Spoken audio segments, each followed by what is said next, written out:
ये क्वेश्चन अगर आपने ट्राई किया होगा तो आपको पता होगा कि इस क्वेश्चन को समझना और इसमें क्या एक्चुअली में करना है वो इतना मुश्किल नहीं है, लेकिन इसको एफिशिएंटली कैसे इंप्लीमेंट करें सच दैट कि एक गिवन टाइम लिमिट में हो जाए, वो एक ट्रिक है, ठीक है, वो इतना इजीली नहीं होगा। So make sure you watch the implementation part completely. एक बार आप इम्प्लीमेंटेशन देखोगे और खुद से जब इम्प्लीमेंट करोगे तो आपको सच में मजा आ जाएगा। So as always, let's start by understanding the question. Promising dates. Today is promise day and like all those lovebirds out there, Akshay is one too. He and his girlfriend both lives in the same city, so they have promised to go on dates for the next D days. क्या बोला गया है कि अक्षय और उसकी girlfriend है वो D days तक डेट पे जाएंगे, ठीक है, okay. They mutually decided to go to a restaurant where there are two menus, one for each of them. Menus have same items but may be different prices. तो ये लोगों ने decide किया कि हम ऐसे रेस्टोरेंट पे जाएंगे जहाँ पे दो मेनू हो, एक M1 मेनू होगा अक्षय के लिए और M2 मेनू होगा वो उसकी गर्लफ्रेंड के लिए। इन दोनों मेनू कार्ड में जो आइटम्स है वो सेम है लेकिन उनके प्राइसेस सेम नहीं है, मतलब मे बी सेम हो सकते हैं, मे बी नहीं भी है, ठीक है। For each of the D days, Akshay will like to spend at least XI rupees on his girlfriend will like to spend at least YI rupees on the ith day. तो ये लोग जो D days के लिए जा रहे हैं तो कोई भी एक जनरल ith डे होगा उस दिन पे अक्षय जो है वो एटलीस्ट XI अमाउंट स्पेंड करना चाहेगा, मतलब greater than equal to XI, और उसकी वाइफ जो है वो एटलीस्ट YI अमाउंट स्पेंड करना उसकी जो गर्लफ्रेंड है वो एटलीस्ट YI अमाउंट स्पेंड करना चाहेगी, ठीक है। तो XI और YI हमें हर एक दिन के लिए from D equal to 1 to D equal to capital D दिया गया है। But as they are lovers they will order the same dish. क्या बोला गया है कि एक पर्टिकुलर डे पे वो ये कंडीशन को ध्यान में रखते हुए कोई डिश ऑर्डर करेंगे तो वो सेम डिश ऑर्डर करेंगे, मतलब अक्षय भी वही डिश ऑर्डर करेगा और उसकी गर्लफ्रेंड भी सेम डिश ऑर्डर करेगी, ठीक है। As Valentine's Day is approaching, they don't want to spend much so that they can save for the gift. You have to determine what is the minimum amount they can spend collectively over the D days. Note, if a certain day not such dish is possible to order, they will not spend anything, but if possible, they will definitely order. तो अब क्या बोला गया है कि ये D days तक वो जाएंगे रेस्टोरेंट में। अब ये मेनू में मान लो N आइटम्स है तो उनमें से हम ऐसी सारी आइटम्स ऑर्डर कर सकते हैं, ठीक है, जिसमें कि एक तो कॉमन आइटम ऑर्डर करनी है, तो जिनका अक्षय के मेनू में प्राइस कम से कम XI हो या तो उससे ज़्यादा हो और उसकी गर्लफ्रेंड में एटलीस्ट YI हो। अगर ऐसी कोई भी आइटम पॉसिबल नहीं है तो ठीक है वो कुछ ऑर्डर नहीं करेंगे, लेकिन अगर ऐसी आइटम पॉसिबल है तो वो लोग डेफिनेटली ऑर्डर करेंगे, ठीक है। उनमें से एक, मान लो कुछ आइटम्स पॉसिबल है तो उनमें से एक ऑर्डर करेंगे। तो हमें पूछा गया है कि what is the minimum amount they can spend collectively over the D days keeping these things in mind. उनको मिनिमम स्पेंड करना है because Valentine is coming so they want to buy a gift, ठीक है, okay. तो last paragraph में जो बोला है मैं वापस रिपीट कर दूं कि अगर ऐसा कोई इन कंडीशंस को ध्यान में रखते हुए कोई आइटम नहीं है तो वो नहीं ऑर्डर करेंगे, लेकिन अगर एक भी आइटम ऐसी है या फिर ज़्यादा है तो वो लोग डेफिनेटली ऑर्डर करेंगे। इनपुट किस तरह से है, फर्स्ट लाइन में है N और D where N is the number of dishes in the menu और D है वो नंबर ऑफ डेज जबकि वो लोग डेट पे जाएंगे। फिर नेक्स्ट लाइन में N इंटीजर्स है जो कि मेनू 1 यहाँ पे दे रहे हैं, जो कि अक्षय के मेनू में जो N आइटम्स है उनका प्राइस है। फिर नेक्स्ट लाइन में अगेन N इंटीजर्स है, ये क्या है, मेनू 2, ठीक है, ओके। और फिर नेक्स्ट D लाइन्स तक, मतलब D डेज के D लाइन्स तक हमें क्या दिया गया है, XI और YI, मतलब कि उस दिन अक्षय कम से कम इतना स्पेंड करना चाहेगा और उसकी गर्लफ्रेंड कम से कम इतना अमाउंट स्पेंड करना चाहेगी। कंस्ट्रेंट्स मैंने यहाँ पे लिख दी है, तो हमें बताना है कि मिनिमम अमाउंट कितना स्पेंड होगा collectively over the D days. I hope आपको क्वेश्चन क्लियर है। अब इसके कंसेप्ट पे मूव करते हैं। अब अगर यहाँ पे कंसेप्ट में इंप्लीमेंटेशन की बात करें तो कंसेप्ट तो काफ़ी सिंपल है। हमें क्या दिया गया है, मान लो मैं दो एरे लेता हूँ P1 दैट इज प्राइस 1, ये अक्षय के लिए जो मेनू है उसमें जो N आइटम्स का प्राइस है वो है, और एक मैं लेता हूँ P2 जो कि N आइटम्स का प्राइस है अक्षय की गर्लफ्रेंड के लिए, ये गर्लफ्रेंड के लिए है, ये अक्षय के लिए है। अब हम क्या कर सकते हैं, नॉर्मली यहाँ पे आंसर को 0 ले लिया इनिशियली। अब D डेज तक हमें X और Y दिए गए हैं तो हम इस एरे में लूप कर सकते हैं और हम देख सकते हैं कि अगर क्या बोला गया है कि अक्षय को कम से कम X अमाउंट स्पेंड करना है तो P1 of I is greater than equal to X and P2 of I is greater than equal to Y, P1 of I is greater than equal to X P2 of I is greater than equal to Y, क्योंकि अक्षय को कम से कम X amount spend करना है, तो उस item का ith item का price Akshay के लिए इससे ज़्यादा होना चाहिए, उसकी गर्लफ्रेंड के लिए इससे ज़्यादा होना चाहिए, क्योंकि वो दोनों कॉमन आइटम ऑर्डर करने वाले हैं। और P1 of I plus P2 of I minimum होना चाहिए। तो हम क्या कर सकते हैं, हम हर एक दिन के लिए इस एरे में लूप लगा सकते हैं और ये तीनों कंडीशन मैच करे ऐसा आइटम ढूंढ के उसको हम ऐड कर देंगे आंसर में। आंसर में क्या ऐड करेंगे, आंसर इक्वल्स टू, मान लो कोई भी J इंडेक्स मिला तो P1 of J plus P2 of J। लेकिन यहाँ पे प्रॉब्लम क्या होगी, टाइम कॉम्प्लेक्सिटी की होगी, क्योंकि D नंबर ऑफ डेज के लिए अगर हम पूरे n आइटम्स में लूप लगाएंगे तो D और n की रेंज 2 × 10⁵ तक है, तो वो 4 × 10⁻10 तक चला जाएगा, जो कि टाइम लिमिट एक्सिड दे देगा। तो कंसेप्ट इतना ही है। अब ये देखते हैं कि इसको एफिशिएंटली इंप्लीमेंट कैसे करेंगे। तो अब अगर यहाँ पे इम्प्लीमेंटेशन की बात करें तो एक काम करते हैं, एफिशिएंटली कैसे इंप्लीमेंट करेंगे। अब P1 must be greater than equal to X, हमें तीन कंडीशन देखनी है। P1 must be greater than equal to X, P2 must be greater than equal to Y और P1 प्लस P2 मिनिमम। इस तरह की आइटम हमें लेनी है for all the D days. और अगर ऐसी पॉसिबल नहीं है तो आंसर में 0 ऐड कर देंगे, उस दिन कुछ नहीं खरीदेंगे। तो और इनका सम बताना है। तो अब देखो P1 भी है P2 भी है, तो यहाँ पे एक काम करते हैं, एक के रिस्पेक्ट में शॉर्ट करते हैं, फिर देखते हैं दूसरे का क्या करना है, ताकि थोड़ा हमारे लिए इजी हो जाए। तो मान लो कि ये n आइटम्स है, ठीक है। तो मैंने क्या किया, यहाँ पे P1 है, यहाँ पे P2 है, ठीक है, सभी का। तो ये जो आइटम्स है मैंने उनको P1 के रिस्पेक्ट में शॉर्ट कर दिया, मतलब कि यहाँ पे जो है P1 जो है वो इंक्रीजिंग ऑर्डर में है, P1 इंक्रीजिंग स्टार्टिंग से लेके एंड तक। P2 का कोई ऑर्डर हम डिफाइन नहीं कर सकते, बिकॉज P1 के रिस्पेक्ट में हमने शॉर्ट किया है, तो जिसका P1 कम होगा वो पहले आएगा। इन केस अगर P1 सेम है तो P2 पे चेक होगा। फॉर एग्जांपल अगर 3 3 3 5 ऐसा है तो P1 अगर सेम है तो ये पहले आएगा, बिकॉज इसका P2 छोटा है। बट इन केस यहाँ पे 5 होता और यहाँ पे मान लो 1 होता तो इसका P2 इससे कम है, बट बिकॉज हम P1 के रिस्पेक्ट में शॉर्ट कर रहे हैं तो ये पहले आएगा, ठीक है। तो P2 का कोई यहाँ पे इंक्रीजिंग डिक्रीजिंग ऑर्डर नहीं होगा। सिमिलरली अब P1 corresponds to X, P2 corresponds to Y। P1 क्या है, अक्षय के मेनू के प्राइसेस, P2 क्या है, उसकी गर्लफ्रेंड के मेनू के प्राइसेस, X और Y क्या है, D डे पे अक्षय कितना स्पेंड करना चाहेगा मिनिमम और उसकी गर्लफ्रेंड कितना स्पेंड करना चाहेगी मिनिमम। तो अब ये कर दिया। अब हम क्या करेंगे कि D डेज की जो क्वेरीज है उनको भी हम इंक्रीजिंग ऑर्डर में शॉर्ट कर देते हैं विथ रिस्पेक्ट टू X। तो X जो है वो इस तरफ क्या हो रहा है, इंक्रीजिंग हो रहा है, ठीक है। तो एक बात आप समझो, अब यहाँ पे मैं इसको रब कर देता हूँ। यहाँ पे अब क्योंकि ये इंक्रीजिंग ऑर्डर में है, तो अगर मैं नीचे से मूव करना चालू करूँ, समझो, क्योंकि इनका और इनका तो रैंडम ऑर्डर है ना, P2 और Y का, उसमें कुछ पैटर्न नहीं है।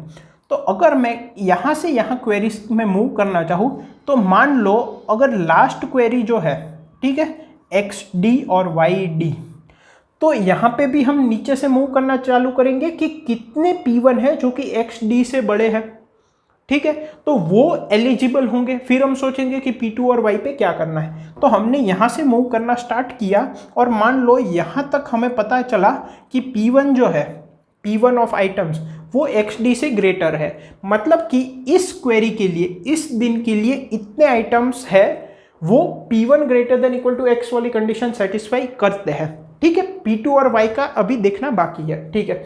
अब जब मैं इसके ऊपर वाली क्वेरी पे आऊँगा, मान लो इसको हमने कुछ ऑपरेट करके सॉल्व किया, तो ये जो होगा X वो इससे कम होगा, ये X इससे कम होगा, क्योंकि X के रिस्पेक्ट में हमने इंक्रीजिंग ऑर्डर में शॉर्ट किया है।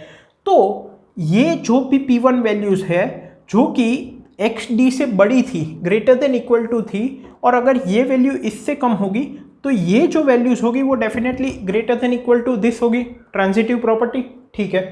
तो ये जो है वो तो इनके लिए तो वैलिड ही रहेगा, तो वापस इन पे कुछ ऑपरेट करने की ज़रूरत नहीं है। अब हम यहाँ से देखेंगे कि और कितने P1 आ सकते हैं जिनकी वैल्यू इस X ऑफ D-1 से बड़ी है, ठीक है। तो मान लो और हमें कुछ इतने मिले, तो अब ये हो गया, ये पूरा हो गया जो कि सेकंड क्वेरी पे एलिजिबल है with respect to first property. P2 और Y बाकी है।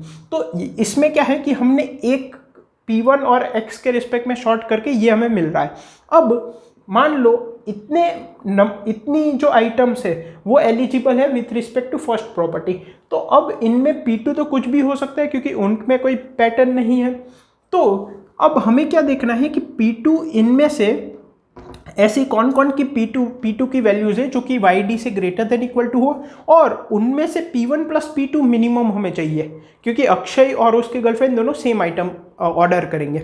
तो अब मैं एक स्टेटमेंट बोल रहा हूँ जिससे कि आपको भी कंसेप्ट स्ट्राइक होगा, आप ध्यान से सुनना।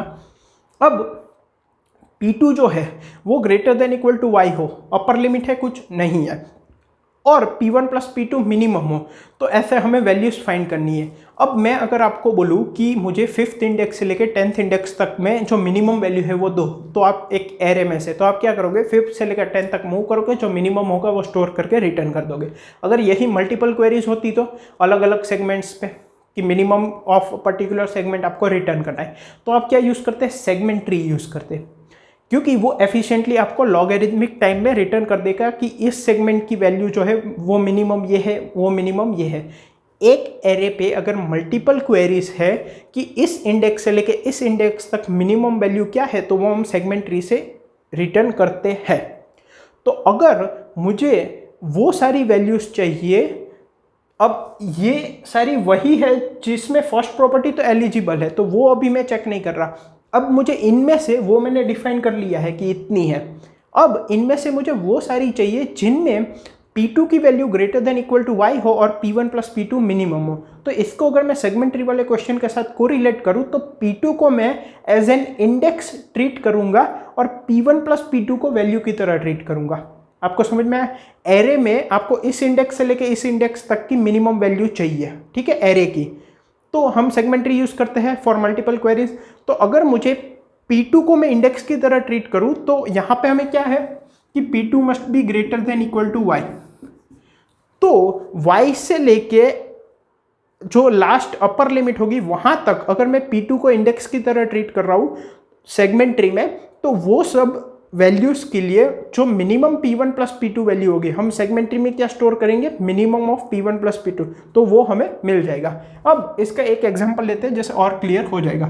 मान लो P2 की वैल्यूज है 1 4 6 7 8 9, ठीक है, और करस्पॉन्डिंगली P1 प्लस P2 की वैल्यूज है मान लो 5 13 ये है 12, यह है 9, यह है 18 और यह है 15, ठीक है। तो अब अगर इसको मैं इंडेक्स की तरह ट्रीट करूं, ठीक है, देखो मैं यहां तक का ही डेटा ले रहा हूं जो कि जिसकी P1 value greater than equal to XD है, तो फर्स्ट प्रॉपर्टी चेक करने की जरूरत नहीं है। अब सेकेंड प्रॉपर्टी चेक करनी है कि P2 must be greater than equal to Y।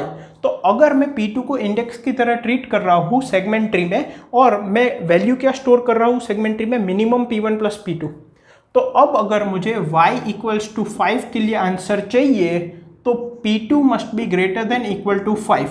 मतलब कि मैं क्या करूंगा, अगर ये इंडेक्स की तरह मैं इसको ट्रीट कर रहा हूं तो मैं इस इंडेक्स से लेके लास्ट इंडेक्स तक मैं सेगमेंट ट्री में क्वेरी रन करूंगा कि इस इंडेक्स से लेके इस इंडेक्स तक की मैं जो minimum P1 plus P2 value है वो मुझे रिटर्न करो, तो वो क्या रिटर्न कर देंगे 9, ठीक है। अब ये मैंने क्या बोला था कि ये तो वैलिड डेटा ही मैं ले रहा हूं, तो फर्स्ट कंडीशन वैलिड है। अब मैंने क्या बोला कि P2 को इंडेक्स की तरह ट्रीट करके अगर मैं सेगमेंट ट्री में P1 प्लस P2 की वैल्यू स्टोर करूं, minimum of P1 plus P2 over the segments, तो अगर Y इक्वल टू 5 है तो P2 must be greater than equal to 5।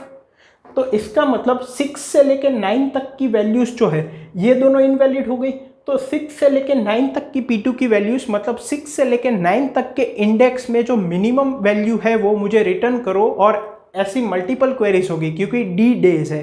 तो इसका मतलब हम इसको इंडेक्स की तरह ट्रीट करें, इसको स्टोर करें सेगमेंट ट्री में और मिनिमम सेगमेंट ट्री बिल्ड करने का ट्राई करें, इन द सेंस कि वो सेगमेंट्स की मिनिमम वैल्यू रिटर्न करें और स्टोर क्या करेंगे नोड में P1 प्लस P2, तो उससे हमें ये वैल्यू लॉगरिथमिक टाइम में मिल जाएगा, ठीक है। और ये हमें D डेज के लिए करना है। अब सेगमेंट ट्री इनिशियली एम्प्टी होगी। अब तीनों को कंबाइन करते हैं और देखते हैं कि ये तीनों प्रॉपर्टी कैसे मैच, तीनों प्रॉपर्टी कैसे होगी, सम अप करते हैं। इनिशियली सेगमेंट ट्री एम्प्टी होगी। सेगमेंट ट्री में हम P2 को इंडेक्स की तरह ट्रीट करेंगे, P1 प्लस P2 की वैल्यू स्टोर करेंगे, ठीक है। इनिशियली सेगमेंट ट्री एम्प्टी होगी। अब जैसे कि मैं लास्ट क्वेरी को ऑपरेट कर रहा हूँ, मैं नीचे से ऊपर जाऊँगा क्योंकि ये दोनों शॉर्टेड ऑर्डर में है। लास्ट क्वेरी के रिस्पेक्ट में मैं देखूंगा कि कितने ऐसी वैल्यूज है जिनकी P1 greater than equal to x है, ठीक है।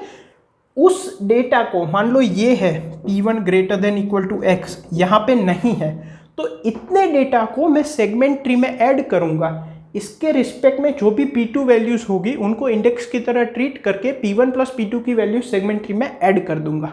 इतना क्लियर है?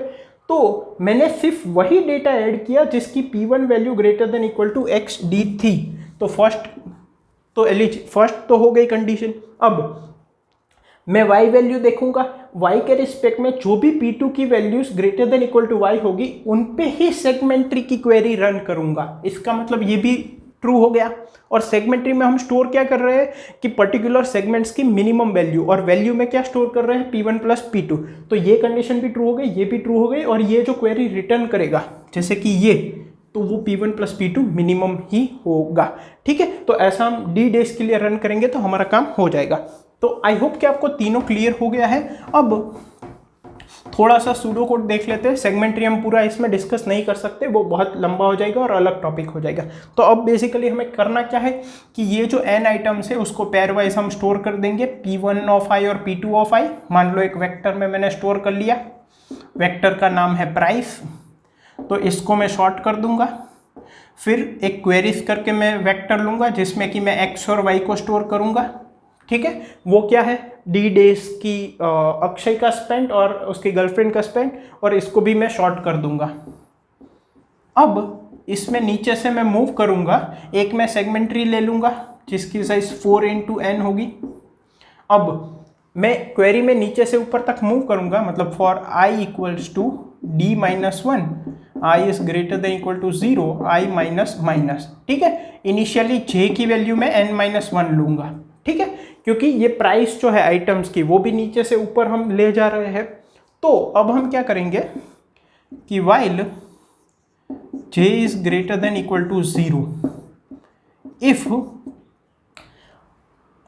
ये प्राइस वेक्टर है तो price of j dot first, मतलब कि P1 is greater than equal to x, तो इस वैल्यू को सेगमेंट ट्री में ऐड करो। मतलब कि ऐड नाम का फंक्शन है, और क्या क्या चाहिए, P2 चाहिए, मतलब कि price of j dot second,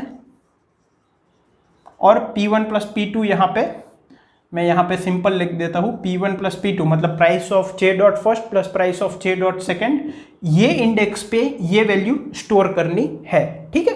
तो ये हम ऐड कर देंगे। यहाँ पे मैं काफ़ी डिटेल में नहीं जा रहा, कमेंट्स में कोड है वो आप देखोगे तो आपको क्लियर हो जाएगा। अगर नहीं है, एल्स अगर ये नहीं है तो ब्रेक कर देंगे। क्यों? क्योंकि जैसे जैसे ऊपर जाएंगे वैसे वैसे और कम ही होने वाला है, ठीक है। अब ये हो गया। अब हमें क्या करना है, हमें सेगमेंट ट्री में ऐड हो गया। अब यहाँ पे एक चीज़ आप देखो, ये जो प्राइस है उसकी वैल्यू 0 से 10 की पावर 9 तक जा रही है, तो उसको हम एज अ इंडेक्स हमें लेना है, लेकिन एज इट इज़ नहीं ले सकते क्योंकि 10 की पावर 9 साइज का इंडेक्स नहीं ले सकते, सेगमेंटेशन एरर आ जाएगा। तो P2 को हमें कंप्रेस करना पड़ेगा। मतलब कि अगर मान लो P2 की वैल्यूज 159 है तो इसको 012 करना पड़ेगा, इंडेक्स के रिस्पेक्ट में कम करना पड़ेगा। तो वो हम कैसे करेंगे, हम इनिशियली जो P2 एरे है उसको शॉर्ट कर देंगे, और जिस इंडेक्स पे जो वैल्यू होगी वही उसका कंप्रेस्ड वर्जन होगा। मतलब कि ये अगर P2 है शॉर्टेड तो इसका करस्पॉन्डिंग 0 है, इसका करस्पॉन्डिंग 1 है, इसका करस्पॉन्डिंग 2 है। तो ये वैल्यूज हम एज ए इंडेक्स पास करेंगे सेगमेंट ट्री में, ठीक है। अब क्या करना है, अब पहले तो ये जो P2 का शॉर्टेड है ऑर्डर, इसमें से हमें इंडेक्स फाइंड करना पड़ेगा जहाँ पे हम क्वेरी रन कर सके। तो हम क्या करेंगे, मान लो K है तो K पे हम बाइनरी सर्च लगाएंगे, ठीक है, 0 से लेके n-1 तक, और हमारा पैरामीटर क्या होगा, y। हमें क्या चाहिए कि P2 must be greater than equal to y, ऐसी वैल्यूज चाहिए, किसमें से, P2 में से। तो अब मान लो y की वैल्यू है 4, तो ये बाइनरी सर्च क्या रिटर्न करेगा, इंडेक्स 1, कि भाई 1 इंडेक्स पे P2 की value greater than equal to y है। तो आप लोग 1 से लेके n-1 तक सेगमेंट ट्री में क्वेरी रन कर सकते हो। तो if k is greater than equal to 0, क्योंकि इनकेस अगर ऐसा कोई भी y नहीं हुआ, ऐसा कोई भी P2 नहीं हुआ, तो हम -1 रिटर्न करेंगे। तो अब क्या करना है, अब हमें सेगमेंट ट्री पे जो k इंडेक्स है वहां से लेके n-1 तक क्वेरी रन करनी है और उसमें से मिनिमम वैल्यू रिटर्न करनी है। वैल्यूज हमने क्या स्टोर की है, P1 plus P2। So answer equals to answer plus query function on the segment tree. ठीक है, यहाँ पे मैं पूरा नहीं लिख रहा, आप कोड देखोगे प्रॉबेबली क्लियर हो जाएगा अगर आपने सेगमेंट ट्री पहले पढ़ रखा है तो। ठीक है, so this is the concept. I hope कि मैंने सब कुछ कवर कर लिया है, लेकिन कुछ और बच गया होगा तो कंप्लीट कोड कमेंट्स में, तो वो आप देखोगे तो समझ में आ जाएगा। इसकी टाइम कॉम्प्लेक्सिटी क्या होगी, सबसे पहले तो हमें ये एन साइज का है वो भी शॉर्ट करना पड़ेगा। ठीक है, क्योंकि ये कंप्रेस करने के लिए। दूसरा फिर तो यहाँ पे फोर लूप ही लग रहा है, यहाँ ये डी साइज का है, ये एन साइज का है, और ये बाइनरी सर्च हर बार लग रहा है, और हम सेगमेंट ट्री में भी जा रहे हैं। तो काइंड ऑफ ये ऐसा हो गया है कि हम कह सकते हैं कि मतलब मोटा मोटा हम कह सकते हैं कि क्योंकि n और d की वैल्यू दोनों की 2 × 10⁵ तक है, तो big O of n log n या तो फिर d log d, या तो मतलब एग्जैक्ट नहीं बट क्योंकि n और d की रेंज 2 × 10⁵ तक है तो हम इन जनरल ये लिख सकते हैं। क्योंकि बाइनरी सर्च भी log n टाइम लेगा, सेगमेंट ट्री में क्वेरी करेंगे या ऐड करेंगे तो वो भी log n टाइम लेगा। आई होप आपको क्वेश्चन, कंसेप्ट और इंप्लीमेंटेशन तीनों क्लियर है। इसका सोल्यूशन कोड मैंने कमेंट्स में प्रोवाइड किया है। Thank you.